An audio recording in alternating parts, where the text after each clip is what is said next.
summits. So I think they've been going 3, maybe 4 years now. And that brings together podcasters of all types across New Zealand. And I think with the creation of that event, it almost feels like it's legitimized podcasting in New Zealand. So well, before I ask you that question, sir, I was going to ask you your beginnings, but I think I should ask you first. What are the kinds of podcasts now in New Zealand?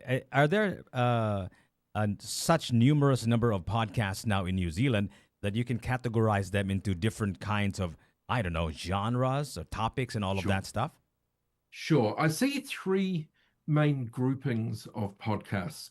For the average person in the street, if you ask them about a podcast, they're still going to talk, I think, about global superstars in podcasting. You know, people here, of course, listen to the big American podcasts.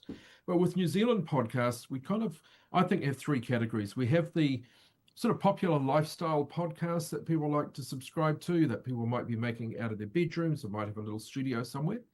We certainly have a fair number of large podcasts that come out of mainstream commercial radio stations as they've got hold of this podcasting thing and seen the legitimacy of it. And one of the biggest New Zealand podcasts is, in fact, an ex-commercial, well-known radio broadcaster. But then you have this whole other category, third other category. And from my perspective, that third category is the true community-driven, diverse kind of nature of podcasting that we do in our sector. And the average person on the street, not necessarily going to be aware of it, but we're pumping out a huge diverse mix of podcasts to very small niche audiences.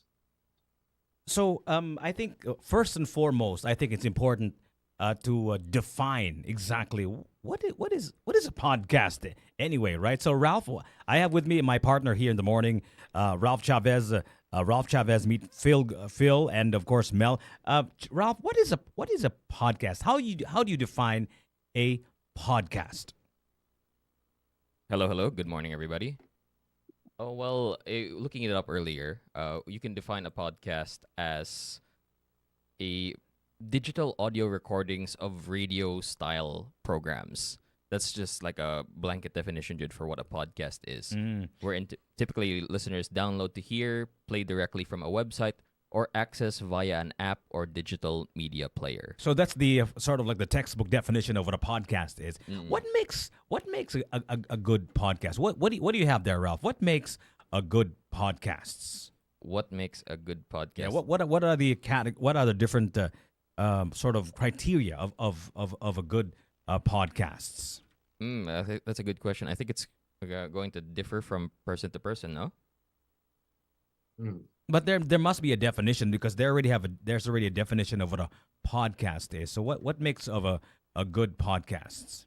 Oh well, I think first and foremost it's going to be the content, right? Do you have compelling content? And maybe another good criteria would be the host. Is the host very authentic or engaging? Probably one of the main reasons that I hear commonly about why people like to gravitate towards podcasts is because they feel like podcasting is more authentic compared to other media forms. And then also, of course, consistency is the podcast consistently putting out good quality content. And then, of course, engagement with the community. That's another aspect that many media forms don't have when it comes to traditional media forms, rather, don't have when it comes to new media, which is the direct engagement and interactions with audiences. So more or less, that's what you got there. That's what a good podcast is. You know what, Phil and Mel? I heard somebody once say that it's almost impossible to start a podcast from scratch now in 2025. I'm curious what your take on that. But before you answer that second question, my first question for you, especially you, Phil, because you've been a pioneer in this whole podcasting thing. You've been here doing podcasting for according to Mel, for over 20 years. Tell me, how did you get started in podcasting, Phil? Go ahead, sir. I took on the role managing this radio station, which is now Free FM, where Mel has a show with us. At that time, it was an AM frequency only radio station with no live streaming, podcasting, anything like that. And I certainly had aspirations to move forward and to battle against irrelevance. It has always been my mantra. So I became aware that the ability to listen to radio stations via the internet, via your PC at the time, was a thing. So we wanted to do that, and became aware that people were starting to upload files to websites. So not true podcasting. And I was very lucky to be invited to be part of a 3-station collaboration back in 2005 with a little bit of government sponsorship to start testing a platform that would allow stations to both live stream and to what we now, with a bit of advancement, call podcasting. So we started doing that, and quite quickly I had to take over leadership of that because there was some problems with the bills being paid, shall we say. And so I've been managing that since about 2008, and we've grown it into our particular project into a New Zealand-owned, sector-owned podcasting platform that all 12 stations like Free FM all use for their podcasting services. You so said we have our own platform. You mentioned the year was 2005. Is that what you said? 2005 when the project 20 years formed and ago. we started streaming. Was it was it already? This is the sort of like the early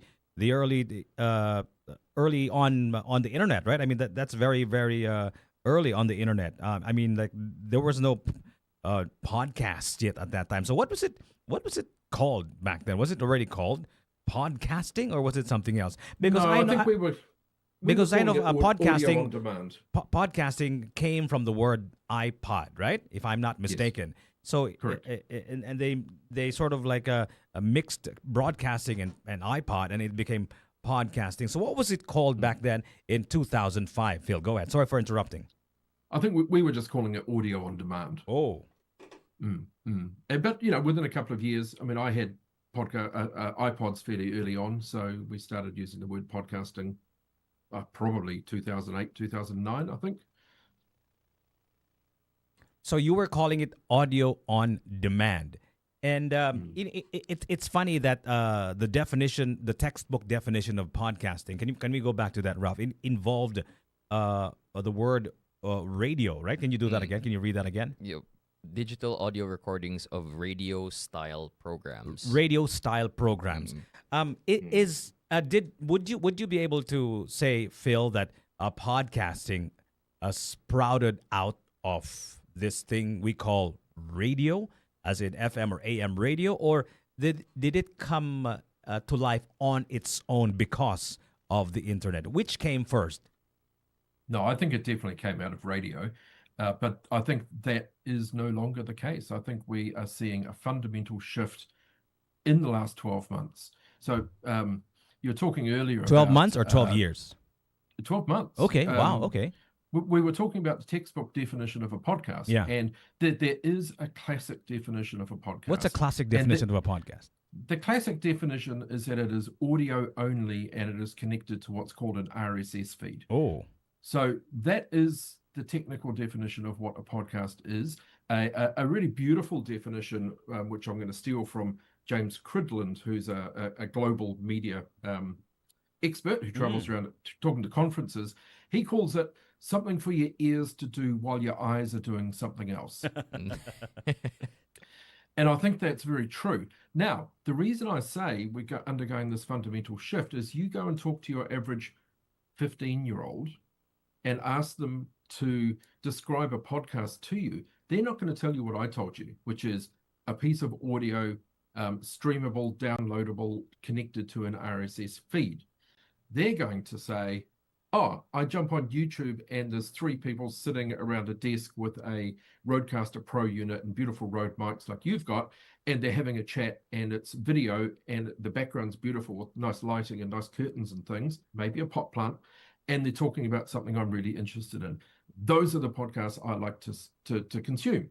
Well, they're not podcasts, but they are pieces of audio created in the same way as a podcast, delivered regularly like podcasts are, and consumed in the way that consumers consume podcasts.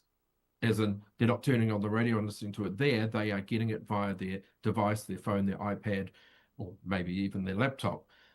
So should we not call those podcasts as well? And that is a really big problem that the industry is grappling with. I was fortunate this year to be at the Podcast Movement Evolutions Conference in Chicago. And this was one of the central themes of that conference was, what even is a podcast in this modern world where YouTube are taking off, their consumption is taking off. And when you talk to the average person, that's that's the picture that comes to mind for them when you say, what podcast do you like listening to?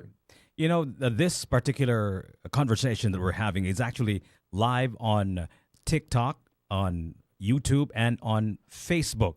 And we dare say this is still a kind of podcast. So would you say, Phil, that the Yes. definition of a podcast has expanded because of video? Yes, absolutely, it has expanded. Where it's going to end up, whether it's called something completely different and podcast stays pure to the RSS feed idea, I don't know. There's also, it gets very technical, but there's also moves to expand what RSS feeds can do and how they work. So it's opened up and diversified. Be interesting to have a look 5 years in the future. You know, you mentioned earlier when I asked you about the definition of what a podcast is and what or how you got started in podcast, the phrase that you said, which was very interesting to me, was you said a battle for relevance. What did you mean when you said you were like undergoing like a kind of battle for relevance? What did you mean by that? Well, that's sort of my mantra for the sector I work in, which is what we call community access media. So I manage Free FM, which is one of 12 community access media organizations in New Zealand. So in New Zealand, we have our community radio sector, and anybody can start up a little community radio station. But there are 12 radio stations that are, we're fortunate to receive government's financial support to deliver a certain part of the broadcasting legislation here in New Zealand. And that is around running the bricks and mortar and technology and providing the training and resources to support niche sectors of our community to come and create content. So the focus for us is women and youth and children and the health and disability sector and the LGBT community and migrant and ethnic communities and hobbies and interests not reflected in mainstream media. So that's what our focus is. So when you listen to a station like Free FM, it's very diverse and it's very eclectic. So we struggle to get any sort of what we call in radio TSL, time spent listening, because every hour or half hour the content changes. So it's very diverse, it's very eclectic. But the beautiful thing is it matches perfectly to podcast distribution. So very early on in my time managing Free FM, which is now just coming up to 22 years, very early on, I did not want to be managing an AM only radio station in a world where even then, a lot of people didn't know what AM radio was. I wanted it to be relevant, that is on FM, and we picked up a beautiful FM frequency, and also to be delivering content in a bunch of different ways. So it's all about putting the content where the audiences are. If the audiences are using YouTube, or if the audiences are podcasting and linear radio listening is declining, then that's where we need to be. That's what we need to be doing. So that's what I mean when I talk about that battle for relevance. And to win the battle of relevance, you've got to know firstly what the audience is doing. You know what? Battle for relevance. That's what you said. But what you didn't say, which I'm going to say, is that radio is losing its relevance. Is that a correct statement? And why do you think radio, meaning to say the what we call terrestrial radio, the one that requires a transmitter and an antenna and so on and so forth, why do you think it is becoming irrelevant, or is that even a correct statement? I don't think it's becoming irrelevant. I think it will endure for some compelling reasons, certainly here in New Zealand, and probably for you too, I'm speculating, is around things like emergency management messaging. We're a mobile country, very high car ownership rates. People listen to radio in cars quite a lot. So there will always be an audience, but I think it's a matter of the industry constantly right sizing for what the audience wants to do. So I don't see it disappearing. But certainly the research shows that traditional radio listening is on the decline, particularly among younger listeners. But how they listen also changes within that. For example, I've managed a radio station for 22 years. I do not own a radio tuner, but I own eight different voice activated speakers. So my Oh, wow. my radio consumption is via various live streams, and I can listen to anybody anywhere at any time, but never through an aerial and an FM receiver. Interesting. So it must be that radio is not becoming irrelevant. It's just evolving into something else. Would you say that podcasting is the natural evolution of what we call terrestrial radio? Largely, not entirely, because there are still parts of the audience who like to turn their radio on and have it for company, and have it playing through the night or through their commute or on a long driving trip. They like to have that radio on for company. So those people would not be as easily satisfied through podcasting. One of the limitations of podcasting or streaming online using the digital platforms, YouTube, TikTok, Facebook, and the others, is that you get flagged for playing music, right? They're saying that the most valuable asset that you have online is the human voice, because YouTube, Facebook can't flag that because it's your voice, right? So my question here is, would you consider this day and age the golden age of talk radio, or talk or the human voice for that matter? I don't know. It's very easy to say that something's a golden age. We don't know what's coming next. I think technology will drive some interesting things in the next few years. Certainly AI will, and that's sort of an existential threat. With AI, 100% AI created podcasts out there in the marketplace already. Will AI morph with traditional podcasting and radio to create a better product? Possibly. There's all sorts of capabilities there. I would be reluctant to call it the golden age. I heard that there are, I don't know, I heard the last time I checked, it was like there are 5 million podcasts all over the world. Is that a good sign that there are millions of podcasts all over the world, or is that a bad sign? That figure is interesting. That was one I heard discussed at the conference in Chicago. And I don't remember the exact numbers, but yes, Apple Podcasts, for example, may claim, let's say, 5 million podcasts, but actually a significant number of those won't have had anything added for 2 years. Podcasting is something that became almost faddish, and everybody wanted to start a podcast. Everybody had a podcast. There's all those famous memes about, you meet a bloke with a beard and first thing he'll tell you is about his podcast. But there are many, many, many podcasts that just are not added to. They're basically dead. They might have 3 episodes that were put up 4 years ago and nothing has happened ever since. I don't think those should be counted. True podcasts that are updated weekly, and here in my organization, we update our content weekly. True podcasts that have a weekly update and actually do the things that podcasters should do, I suspect number in the hundreds of thousands, high hundreds of thousands probably, but certainly not in the millions. The internet has given way to what they call the citizen journalist, right? And in the same vein, they've also sort of democratized podcasting. Everybody can do a podcast, right?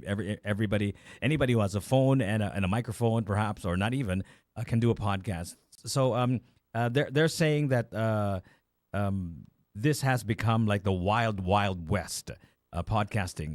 What are your thoughts on where we are now in podcasting? Podcasting is like little discrete chunks of traditional radio. So it democratized, so anybody with a few skills could do it, and they could create a chunk of their own radio content and they could deliver it. Then along came huge reels and things, and then along came TikTok. These are like what is a TikTok but an even smaller chunk of content that someone has created and delivered to an audience? It's like, I see them as like micro podcasts. So there's always these tools that allow anybody to become a content creator. And that is the ultimate democratization of media. Is it always good? No, of course not. Of course it's not always good. Is it always a good idea? No, of course it's not always a good idea. But it is great that anybody can engage and create and deliver media. Democratization is largely a good thing. But what we've noticed now, especially because of monetization, is that the professionals are moving in, the corporations are moving in, the networks are moving in, right? And everything looks like it's very polished and all of that stuff. Not the kind of podcast that we saw in the early times of podcasting, right? When it was just like real people talking and all of that stuff. Do you think that this whole commercialization is a good thing for podcasting? Well, it's certainly a good thing for some parts of the audience because that's what they want to hear. Do I think it's a good thing? No, it's not content I want to hear. It's not content that aligns with the values of the organization I manage. I think it will certainly bring more people into consuming podcasts, but probably with unrealistic expectations that that's what all podcasts sound like. Whereas you're right, the true grassroots content does not sound that way. And I think it's a bit of a shame. But I think there's opportunity there for truly independent podcasters and podcasts to strongly brand their content and push the narrative that this is about more than some guy that had a radio, was a famous radio jock and now has his own podcast. It's not all like that. There's so much more diversity there. And that's the line of business I'm in, is pushing that grassroots content. Now, our platform that the 12 community access media organizations contribute to, which is accessmedia.nz, that has more than 1,000 podcast titles that are updated, mostly weekly, some are fortnightly, but more than 1,000 podcast titles made by volunteer content creators across New Zealand about all sorts of issues. That, to me, is true podcasting. And we just try and push that narrative the whole time that, we've got all this content, come and check it out. You mentioned radio. I'm glad that you did, because I want to go back to that. I want to circle back to it. NZ is actually a sort of a government-funded broadcast company, if I'm not mistaken. Why do you think the government values traditional radio? And because in the Philippines, we do have a government radio, but it's only like one channel per area. But I think the government there really actually gives financial support to broadcast companies, if I'm not mistaken. So why do you think New Zealand values its traditional radio? What's the importance of a traditional radio in New Zealand society? Well, New Zealand has a very, very crowded radio market. All the mainstream radio companies are owned offshore. In New Zealand, we have our national broadcaster, Radio New Zealand, and that is funded to a significant extent by the government. We then have a network of 25 or 30 what's called iwi radio stations. Now, iwi is a Maori term for a sub-tribal unit, and there is a network of funded radio stations across the country, and they are funded around preservation of Maori culture and language. So their performance measures are around hours of Maori language presented on the radio. But then there is our sector of the Community Access Media Alliance stations, and we receive some funding from government, not fully funded by government. The reason for each of those things, Radio New Zealand, the iwi radio network, and the Community Access Media Alliance stations, is that it is actually entrenched in New Zealand broadcasting legislation. So it says in the Broadcasting Act that a range of broadcast outlets will be supported by government to deliver, and then it has a list of what the what the expectations are. So Radio New Zealand for general New Zealand audience, the iwi radio network because in New Zealand the English Crown and Māori entered a treaty, so there are obligations around respecting elements of that treaty. So that's why the funding of the Māori language radio stations exist. But the Broadcasting Act also has a clause that says that the government must support a range of media outlets for minorities. And the first minority listed, strangely now, is women. And that's not that women are a minority, but when the legislation was written, they were certainly underrepresented.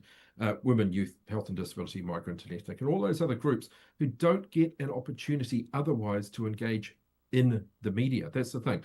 This is not about us creating media for these people. This is people like Mel and a whole lot of other migrants to our city and a whole lot of all sorts of people coming in using us to create their own content to deliver to their communities. You know, the reason why I talked about radio, even though we're celebrating International Podcasting Day today, is that the reason why governments, at least some governments in the world, are supporting radio, it's because this whole globalization thing is making everything global, and nobody's talking about the fire in their neighborhood. Nobody's talking about what's going on in that corner of your neighborhood. So I've always believed that terrestrial radio's role in society is to cover what's happening on the ground, and the internet is becoming like a vehicle to globalize almost everything. Even local politics becomes like national or even global politics. What are your thoughts on that? Yeah, certainly local community-based radio stations can play a role in that sort of thing. We tend to not do a lot of that because we don't run a newsroom. We're not a news service. We are established and we operate for the communities to come and speak for themselves. Okay. But certainly, like we're in the middle of local government elections at the moment, so we have a lot of content profiling people running for our local mayor. We have an opportunity to do that and do it in a very different way to how our national broadcaster might do or our national TV broadcasters. You know, we have a lot of locals listening to us. If you don't mind, Phil, we'll just say hi to them. Amanda Dumogho, Basil Raya, Mary Joy Carino Chavez, Jim Quizon, Elma Layola Acaso, and Glenda Lapu-Lapu. Daghang salamat sa inyong pagtambong sa ato ang programa. This is International Podcasting Day. Today, we have our friend here, Phil, who's been in this whole podcasting thing for such a long time. And of course, together with Mel Libre, who has a show in New Zealand, also here in Cebu. Of course, kani siyang si Mel Libre lumad ni nga Sugbuanon niya ni migrate sa New Zealand, but he's still got his heart and his soul here in Cebu. Amen. Yes, Mel, you were saying? Amen. You know what? One of the things that when I hear the word podcasting, I hear the word nuanced conversation. I hear the word long hours. Words long hours. And I think a lot of things that we are talking about on network television are very brief and quick, and we're all looking for sound bites. And podcasting allows us to actually hear or even see the nuance of the particular issue, the particular topic. What are your thoughts on podcasting allowing for have a more nuanced conversation, so absent in let's just say the talking heads on network radio and network television? What are your thoughts on that, Phil?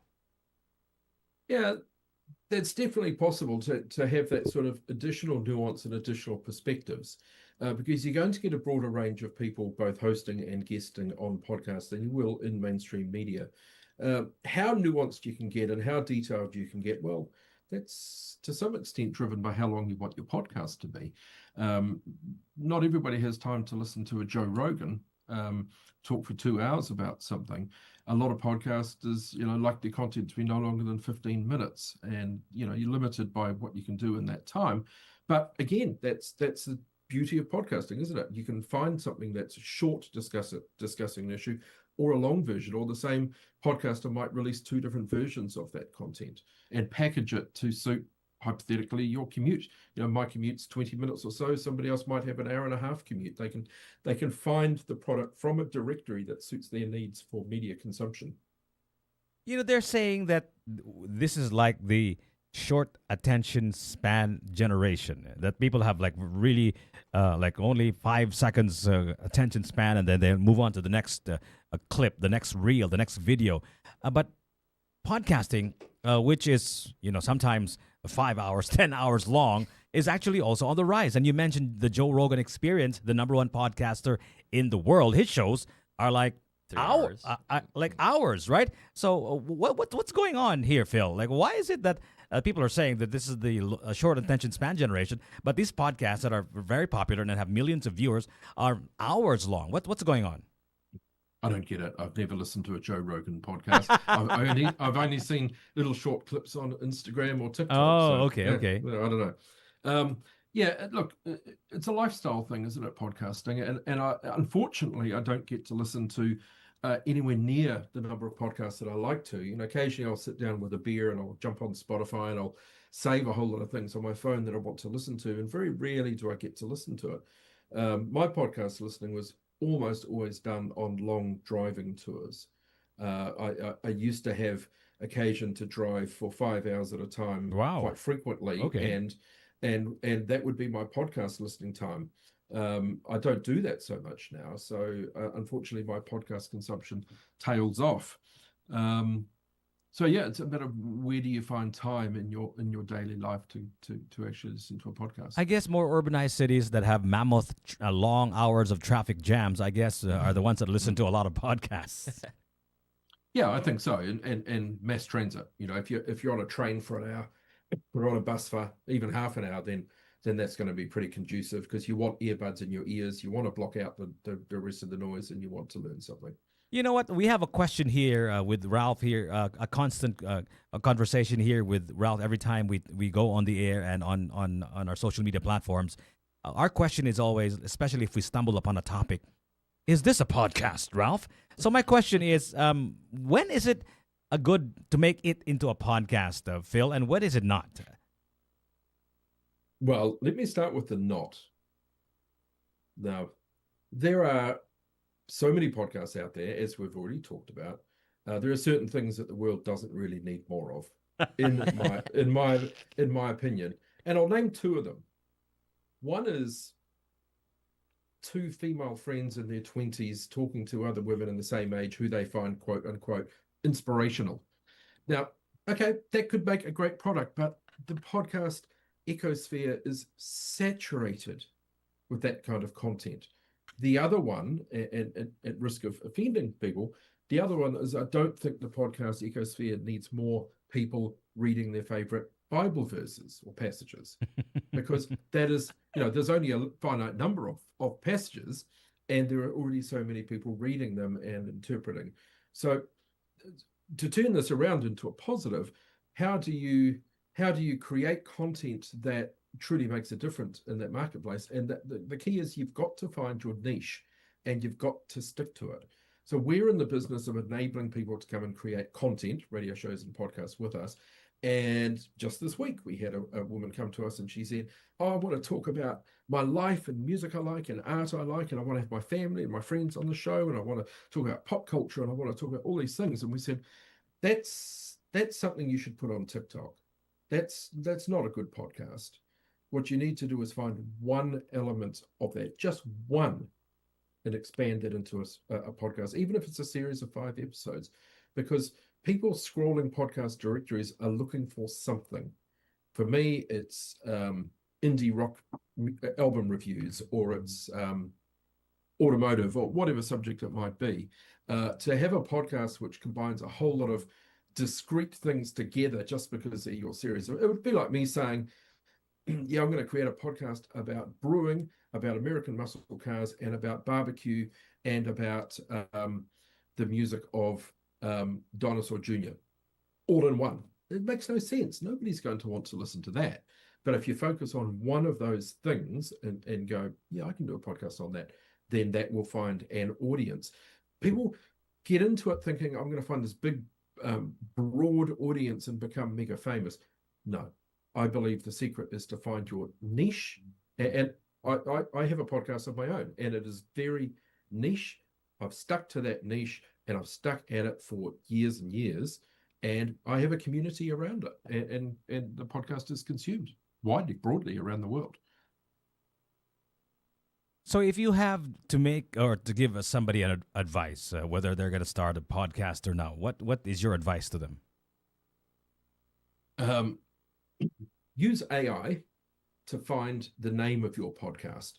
Ask Gemini or ChatGPT or something. Say, I want to start a podcast and it's about these things.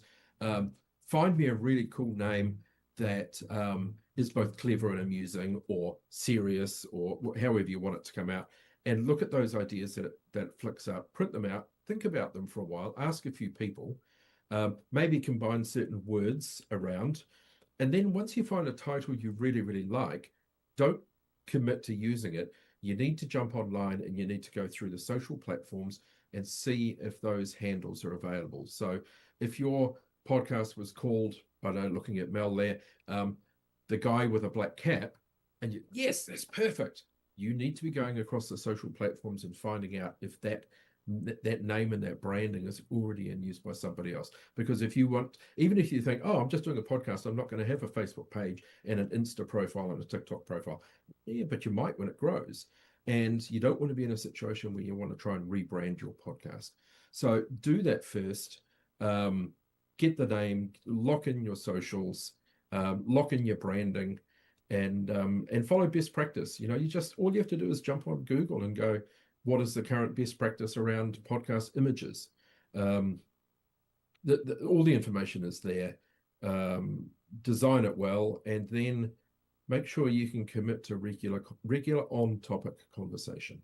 The profit motive for podcasting is pretty obvious, and I mean, you can't sustain a podcast if you don't make anything.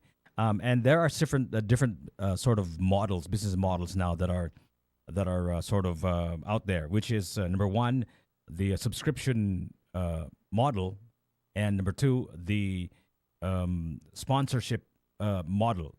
Which do you think works for you and for New Zealand? Phil, what do you think? Well, we actually don't play in that space. We're a non-profit organisation. We are lucky to have financial support from government, some financial support. We're lucky to have financial support from our community, from various benefactors. We do not monetize our content at all. If individuals wanting to create a podcast, I mean, we hear the story so often. I'm going to create a podcast and I'm going to make money off it. And for the vast majority, 99% of podcasters won't make a cent. There is corporate sponsorship opportunities if you can find someone. You need to be getting thousands and thousands of podcasts per episode before any podcasting platform that offers advertising insertion takes a look at you.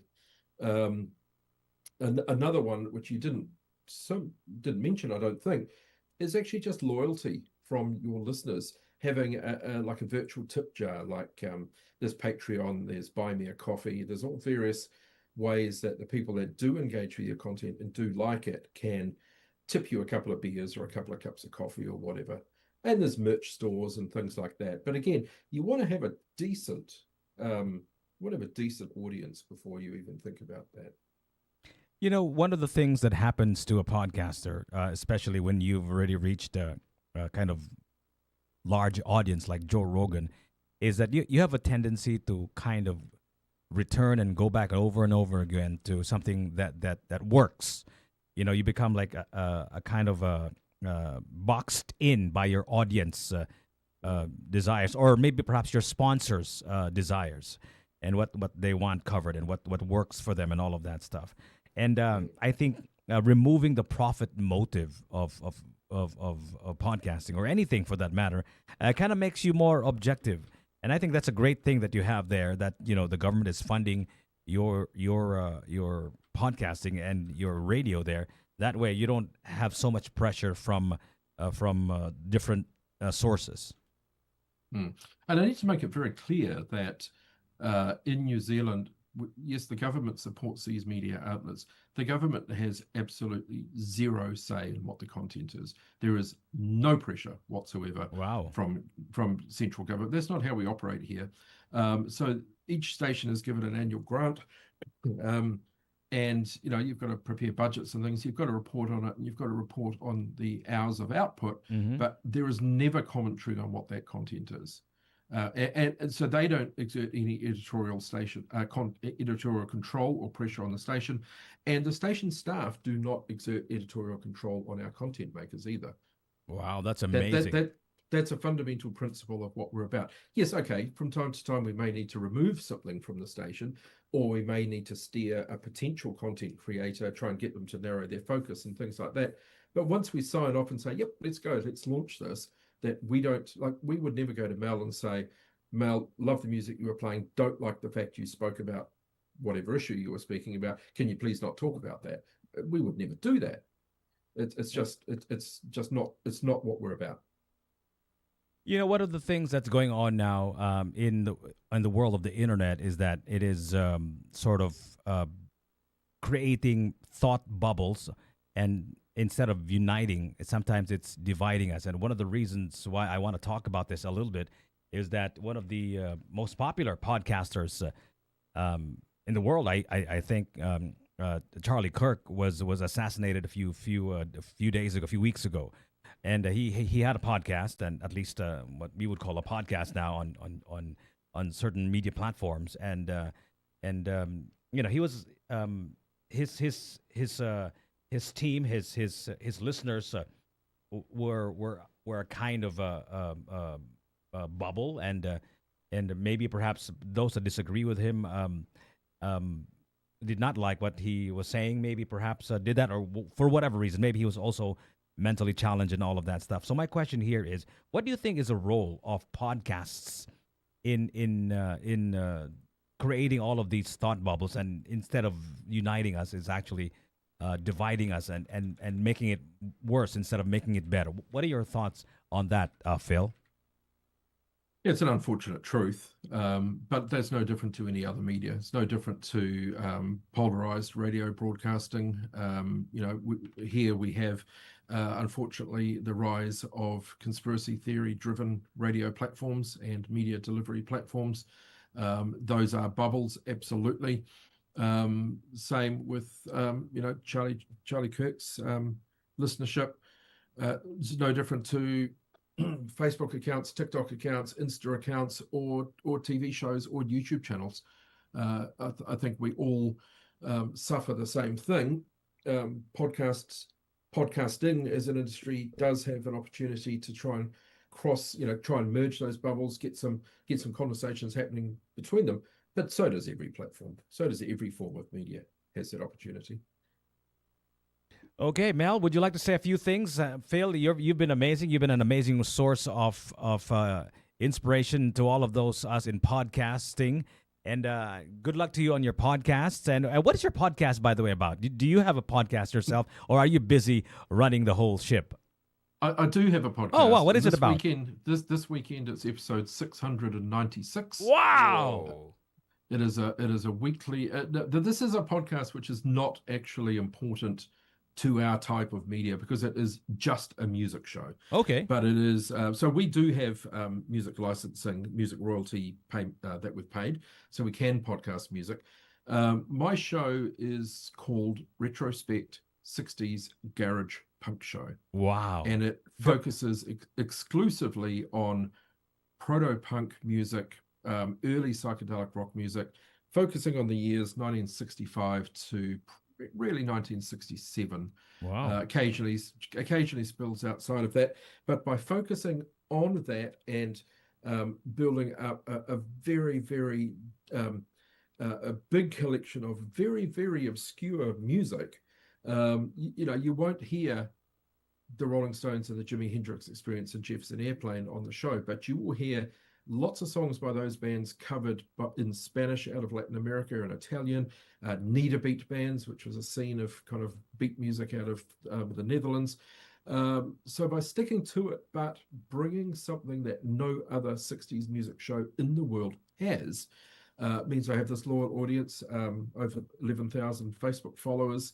And, this year I was privileged to travel in the States and actually go and meet a few of my longtime fans who I've become really good friends with, but never met face to face. So that to me is like, that's the ultimate payback of doing this podcast for so long, was this wonderful experience.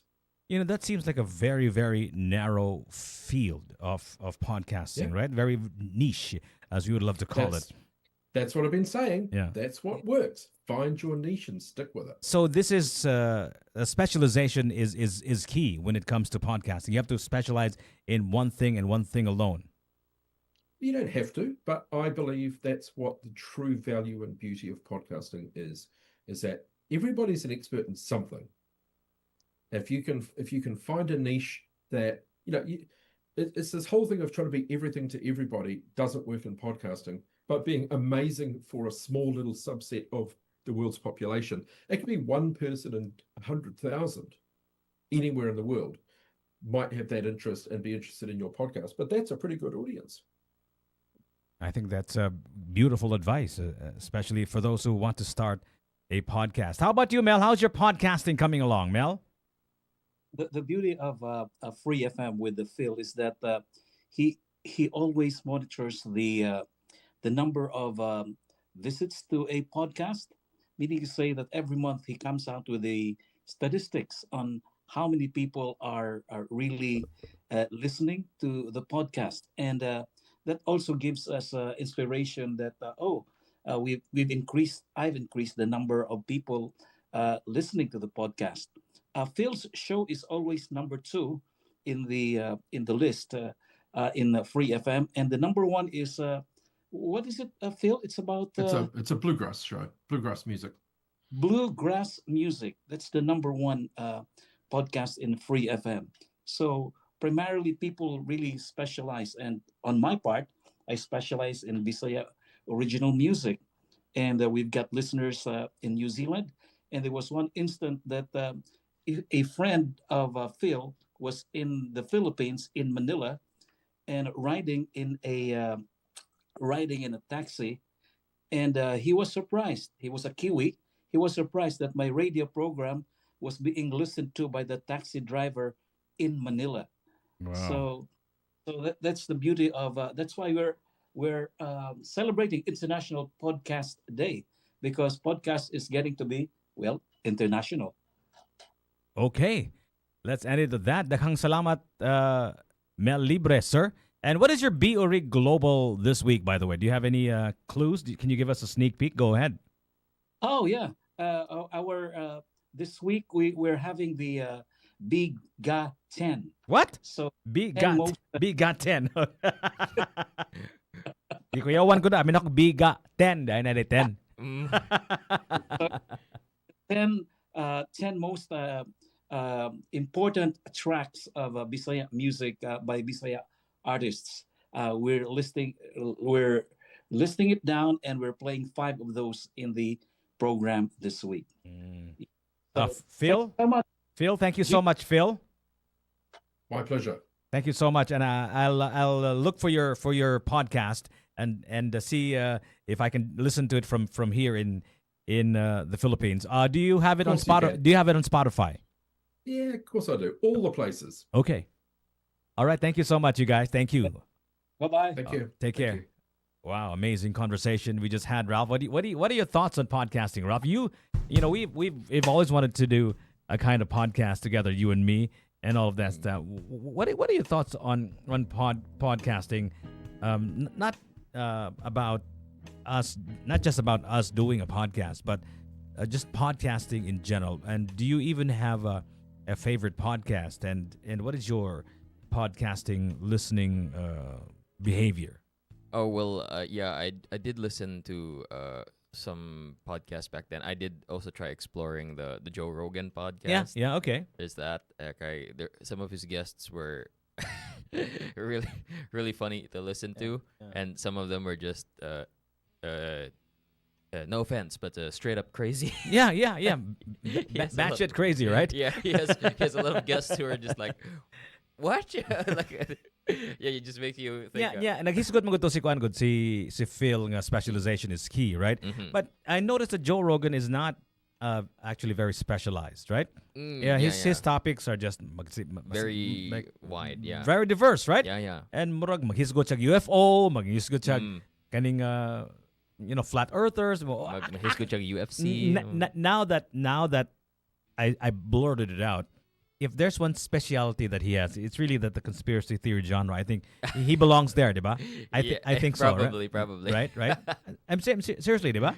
Yeah, I mean he does indulge in those types of topics as well. And can you see Joe Rogan, just like a lot of our internet sensations are actually born out of the pandemic, right? Mm. And something really happened during the pandemic that allowed these podcasts to rise because nobody had anything to do, and everybody was just like cooped up at home with their mobile devices, right? Yeah, Sa mo yeah. ni sila nga ni saka ni sila kalit, di ba?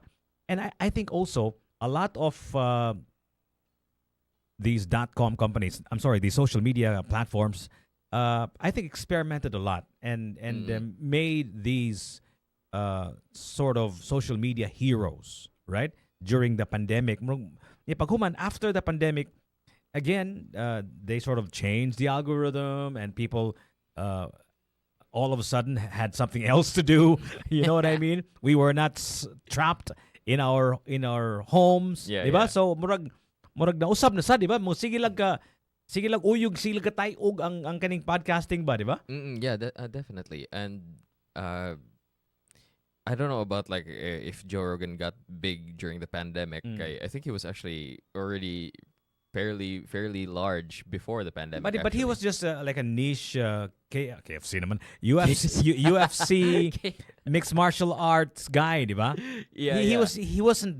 was big in his niche, but he like exploded. Expanded. Yeah, he exploded during that time because everybody was just at home and everybody was talking about the pandemic and there were Yeah. these conspiracy theories, wearing masks, not wearing masks, and, Yeah. immunity and all of that stuff. So murag dito man to nagtapok ang mga guests about the pandemic. So that was also a global thing, The pandemic is a global thing. So what happened was everybody was just listening to that podcast because they were talking about all sorts of weird ways to prepare for or prevent the COVID and all of that stuff. And we were just all experimenting during that time because we didn't know what hit us as a species, right? Yeah. I think everybody was knocked dizzy during that that time. So Yeah. I remember directionless rather. Oh yeah, man. I remember it. I was watching it on CNN. I remember the place and the time. I was looking at it.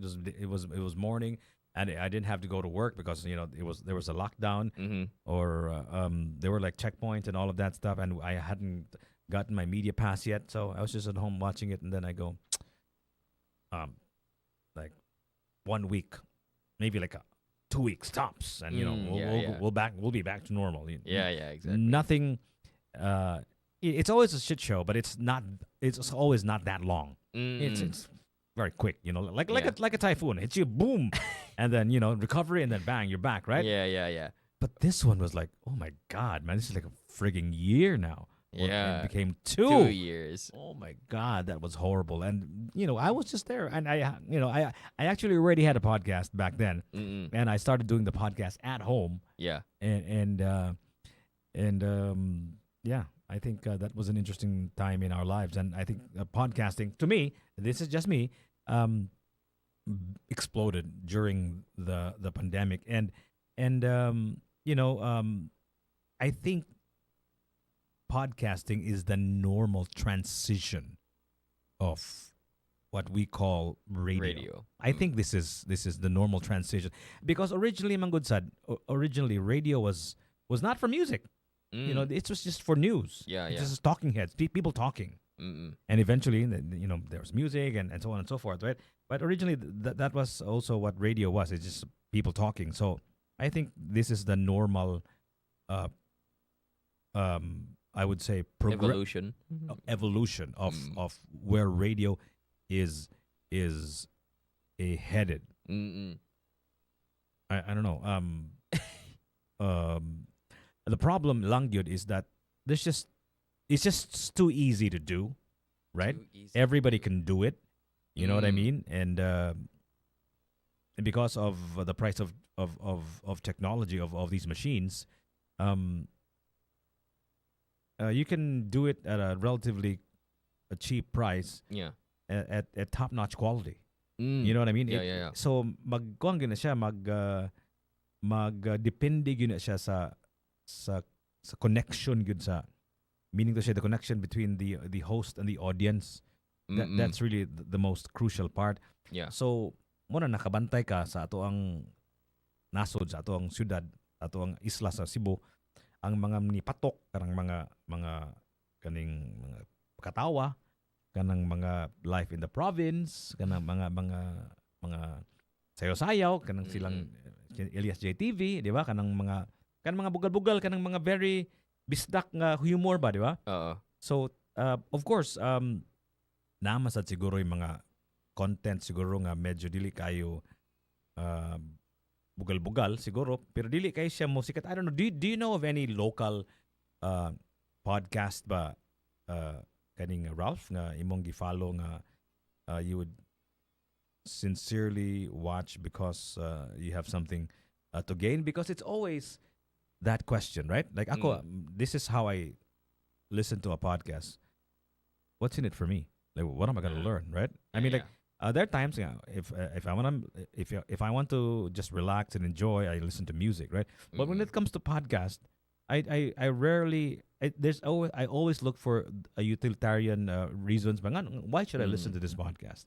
What am I gonna learn from this podcast? Ikaw, what's your thought process mo kung maminaw ka og podcast? Is it just pure entertainment for you or what? Yeah, and for me, it was really just, especially when I was really diving into podcasts, it was Okay. just looking for entertainment. Lang Okay, yun. okay. I wanted to see, what kind of things people would say in long form content, because probably one of the real drags about, traditional medias in like the news and all that is a lot of these interviews were very short, and the ones that the long form content that they posted online was heavily curated. Na.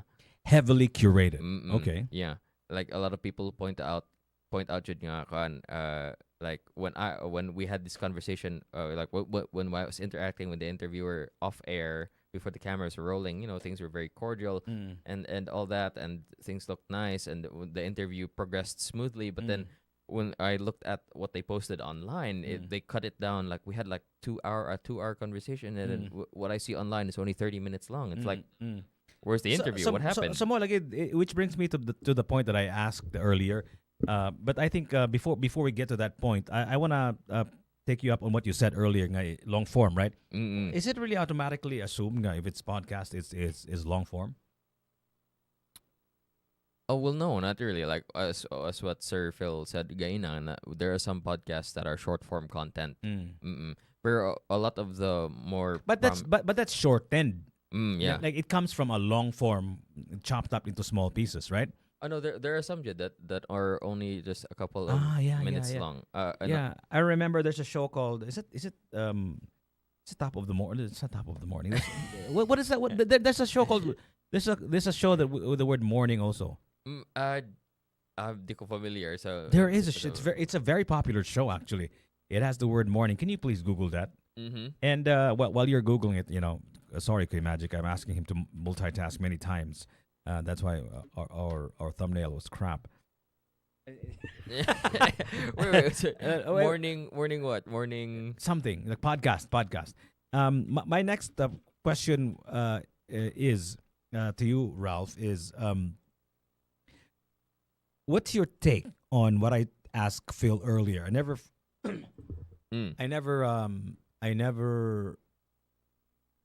ask you this question. They say that this is the short attention span generation, the TikTok generation. You can't stay focused for 5 seconds. You have to move on to the next. But what do you think is the reason why these long form, forever podcasts are also very popular? What is going on? Well, I think it's because we are in a kind of short attention span generation, short-term attention span generation. But the ang beauty sa kaning mga long-form podcasts and all that is you can just have them playing in the background while you do something else. The ang example na gihatag ni Sir Phil Gaina is that people typically like to listen to podcasts while they're out on a drive and things like that. But the thing that I like to do whenever I was listening to podcasts and maybe other long form commentary videos was I would have them playing in the background while I did chores.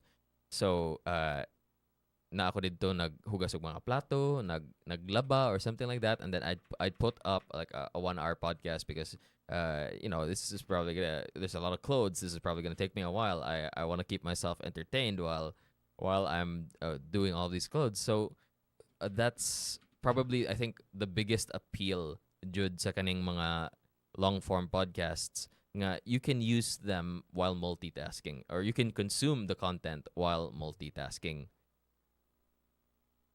You can consume the content while multitasking. Mm-mm. I only consume podcasting when I'm multitasking because I'm driving. That's all. That's that's the only task. Or actually, no, I also do running. Actually, running. I can also run and listen to podcasts. Yeah. So there's a Here it variety is. of This is the activities you can do at the same time. Good mythical morning day. Good mythical morning. Them. That's the show I was talking about. Okay. That's number 2 at the top of the morning, right? I think the second most popular podcast. With morning in the title. Yeah, but with morning in the title. Number 1 is Top of the Morning here in 105.1 TMC. Second is Good Mythical Morning. And I think they're relatively short form. Yeah. I think a lot That's, of their, that's 20 just minutes. around That's 20 minutes. Yeah, so Yeah. that's relatively short compared to Joe Rogan's podcast, right? Yeah. But there's something about mga goodbye, long form podcasting that's the format, the form, the podcast itself being in long form is actually part of the instrument of the show, because the reason why long form podcasting is very effective is because the guests get comfortable. They get comfortable. You're talking to them for an hour now. So mas daghan kag mga tinuod nga makuha nila. You know what I mean? Because their comfort level is up and their guard is down. Sige mo storya about whatever, like small stuff, and all of a sudden you can slowly sneak in like the real controversial questions. Muna siyang manggawas ng tinuod sa podcasting. So the medium itself, the art form itself is the instrument to get more, extract more from the guest, right? Yeah, and that's why I think a lot of people pointed out nga there's a lot of politicians who are actually scared to hop onto a podcast. Oh yeah, correct. Like I remember they were criticizing Kamala Harris for not showing up in the Joe Rogan podcast experience, right? And then she went to call what do you call this? Donald Trump just showed up, right? I think the problem with some of these political candidates is that mura sila og they're very formulaic bitaw. They think there's like a formula for winning, and they look at being in podcasts as a kind of downgrade, as a kind of going down their so-called proverbial high horse. So they look at it like that. So they don't do it. But I think it costs the Democratic Party the elections, although an argument can be made that, of course, Biden stepped down. And it was just a few months when Kamala Harris took over, right? So it can be also argued that it's not necessarily about whether Kamala Harris showed up in a podcast or with Joe Rogan. It's probably because number one, she came in late into the game, and whatever she did, whether she was a guest or not of the Joe Rogan experience, I don't think it mattered. She would still have lost, right? I would argue that because she came in so late, she should have gone to every kind of media. Correct. Media source Absolutely, that she could have absolutely. grabbed. But again, her handlers, I think, felt that there was like a formula, to do it. They had a path forward, and it didn't work. It didn't work. And I mean, she did end up going to a podcast, but it was a podcast that was still highly curated, and it wasn't which even one? Which podcast was this? Call Her Daddy. Oh, that was the number 2 podcast, right? Yeah. Next to Joe Rogan, right? Yeah. It was the Call Her Daddy podcast, and she didn't even fly all the way to Yeah. the studio of Yeah, the yeah. host. I She, think they had her I think they should have taken their cue from Trump 1 or Trump 1.0, that you can just brain vomit and people don't care. You know what I mean? Like, because as one of his advisors said, just fill the sewage with crap, and people will not will not know anymore which one to complain. And that is their actual strategy. Fill the sewage with stuff so that people won't know anymore what's going on. They don't know anymore what to complain about. I forgot his name. He's the like the think tank. He's like the brains behind the Republican Party. I just forgot his name. Yeah, That I'm that not British familiar, the but- British guy with anyway. Yeah, it was Forget about it. Anyway, so yeah, muna siya. Karon sa ato ang nasod, we are watching video in long form, but it's the Senate hearings, right? The congressional hearings, right? Yeah. In many ways, that's still very long form, right? And my mom is like transfixed at it, like watching it all day. Yeah. Right. Especially because they're publishing it all. And then when you go and have a conversation with anyone, trust me, when you have reference to contracts or floods or DPWH and luxurious cars, they'll have a quip. They can answer back, right? Because it's like everybody knows about it, right? Yeah. So we have the capacity to listen to and watch long form videos. Yeah, we do. It's just really I really think even me, I would categorize how I consume podcasts to be a reflection of an unfortunately limited attention span as well, because I'm multitasking. I'm doing multiple things while I'm listening to podcasts. So I think it's part of the thing where you can't focus. That kind of trend in content creation these days where they have the shorts, right? And they'll have a video playing at the top and then another video playing at the bottom. It's basically like a video gameplay. And it's so that your eyes don't wander too much, and it'll have you glued towards what's happening down below, because you feel like you're playing a game while at the same time you're still listening to what's happening up top. Yeah, I don't know, man. I've never tried that. But yeah, that's a thing. Yeah.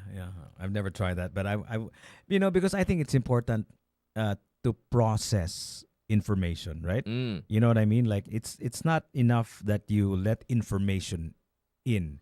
I think you have to process it, because if you don't process whatever it is that you consume, it just stays in your brain, and you'll think it's true or it's devoid of nuance. So katong information nga narito, once you access it, mura siya, it doesn't have context. I think when you have a conversation with somebody and you just absorbed, you just brain vomit what you just what are my favorite words that I can't pronounce? Regurgitate. Regurgitate lang nimo ang gisulti sa imong nadunggan. Yeah. Pag human wa kay context. Yeah. You know what I mean? Yeah. Napad. That's an issue of I would also say the fact now we have a very short attention span. Yeah. These days. Is it that we have a short attention span, or is it? I'm trying to make this into I want to make this weird. Remember what I said? Make it weird. I want to make it weird. Okay. Is it because we have a short attention span, or is it because we have so much that requires and is catching our attention? Is it us, or is it the medium? Because when you say we have short attention spans, are we short? Do we have a short attention spans in general, even before the internet? Or is it just because there's just so much that is begging for our attention, screaming for our attention, then maglibog na hinunta? Yeah, I definitely think it has to do, Jude, with a lot of environmental factors besides the internet as well. We really do have a lot of things these days that demand our attention, and because there's so many things that demand our attention, we have a hard time kind of figuring out how to prioritize them. And the fact that the short form content blew up online, Mm. it just goes to show nga people are feeling very kan they feel that the short bursts of entertainment that they get out of short form content and the fact that they can consume so much in a short amount of time, Mm. they feel like murag sulit gani Mm. sa lang time ang pag-consume ana nga short form content, because you can blow through how many 8-second videos or 30-second videos within 30 minutes. So murag para sa murag in your mind ba murag sulit ang time nimo at the same time.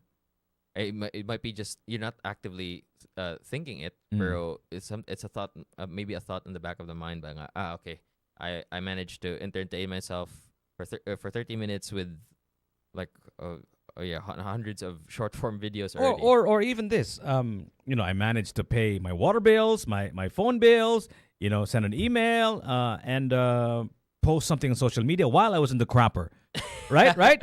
Yeah. So napanda- you feel nga you've accomplished so many so much. things Yeah. while you're in the crapper, right? Can you imagine if you were in the office and maybe maybe the crapper should be your office.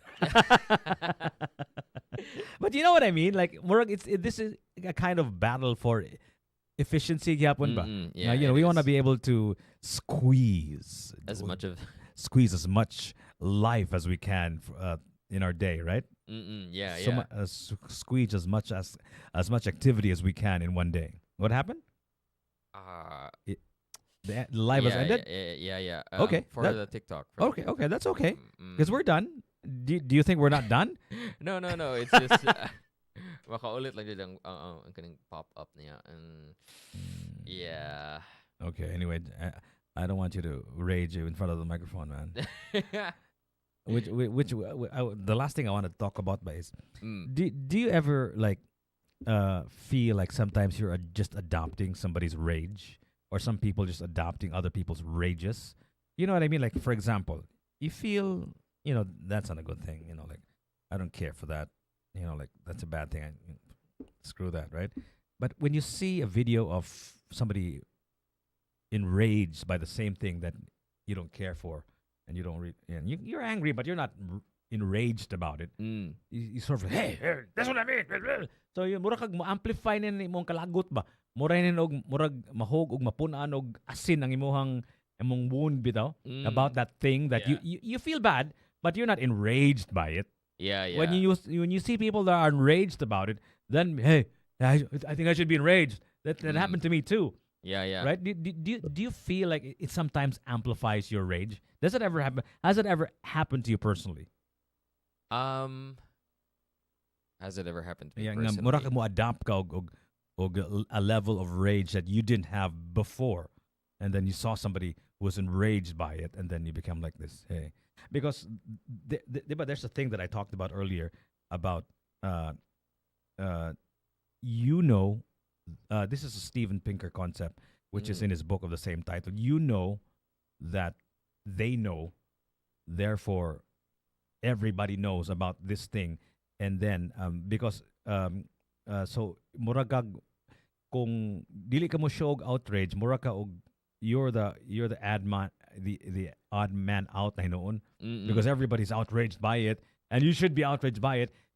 By not showing outrage, you're condoning it. You know what I mean? Okay. Yeah. There are people who are trying to push that kind of mindset. Yeah. And it's very unfortunate nga kuan, a lot of people are regurgitating but That word again. Yeah, that mindset. Yeah. Pero Why is it I that I'm was having a trying- hard time pronouncing that word? I don't know. I really am dyslexic. Anyway, go ahead. Where yeah, Regurgitating. Okay. I was trying to think about an instance where You I adopted adopted somebody's anger level of outrage. level of outrage. Oh. Yeah. Kaya I was trying to look back on it, and yeah, I think it might have happened before. Really? I think there are a lot of issues where I feel like negatively about it, Mm. and then when I see somebody else like explaining further why they think Mm. it's a negative concept, it's a negative event or something like that.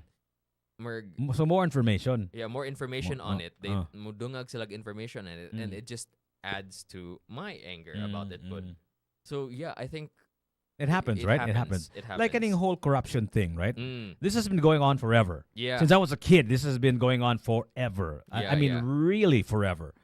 And now that it's back and everybody's angry about it, you can, hey, I should angry too. You know what I mean? But but I'm so numbed by it because Mm. I've seen this one forever. But here we go, like we see in social media that everybody's angry about it and all this stuff. So like you also like kind of admit about the you have to admit to yourself, hey, maybe I should also be as outraged as they are. Although I've seen this one a million times. What did Paul say? Go ahead. Okay, we have a comments out on Facebook Live from Paul Leonhardt. Okay, He go ahead. says, I think it's not we have short attention span, but there is just so much content nowadays to scroll. For me, it's more like if it does not ignite your interest so much, you move on to something else that you hope it catches your interest or mood. Mm. Okay. So I guess that's for the entertainment side of Of social media. yeah. social media, Yeah, right? yeah, yeah. That's true. I mean, if this doesn't entertain me, if a frog smoking a cigarette doesn't entertain me, I'll skip to the next, right? Yeah, but the thing about I think another aspect we need to acknowledge about social media is when it the algorithm works in a way now when it does find out that you like a certain type of content, it will then recommend you. more Feed you yeah, more of that exact crap, same right? content. Yeah, I remember like this isn't even me searching it on social media. I was searching it on Google. And then the next thing I do is I open up my Facebook and I'm getting bombarded by all of these content relating to what I just searched. Happens to me every day. Yeah, You know, when I search for something, the ads of Facebook and Yeah, the yeah. others, Instagram, would just all of a sudden, hey, I was looking for this. yeah, exactly. Right? It will So- start. Oh man. So the there's targeted ads already, Yeah. and there's also targeted content. Yeah. It's not just the ads that's targeted. So, I don't know if I can agree with what you think about this, Paul, because I think social media is already engineered in a way that most of the content you're consuming is content that you've shown interest in. Yeah. More like, how do you go against an entity that knows you more than your mother, Yeah. right? You can't even mess with your mother because she knows you. But this thing that's not your mother, who's not your mother, Mm. knows you more. Yeah. And it's called Facebook, and it's called Instagram, and it's called TikTok, right? Yeah. Yeah. How it is. scary is that? It is. You know, TikTok will just manipulate you to do things, unlike your mom who has to scream her head off to get you to do something, to right? do something, yeah. Right? But kaning social media, wala na ni, hungan lang gani. Yeah. Ha? Tagaan lang kag video nga ganahan mo, wala na. Wala na. Jiggy, palitan ni. Patay, Jiggy, vote for me. Patay, di ba? Mura gitag mind conditioning, di ba isa? Yeah, it is. Unironically. Tayas, ha? Mo lagi, sakto gisulti nila nga. If you're not paying for it, if you're not paying for the product, You are the product. exactly. Mm. So yeah, we want you to listen to this podcast. We want you to listen to 105.1 TMC on YouTube, on Facebook. on TikTok, because it will change your life. Okay, you will go to podcasting, TikTok, Facebook, YouTube heaven, Mm-mm. and I'm trying to do some mind conditioning.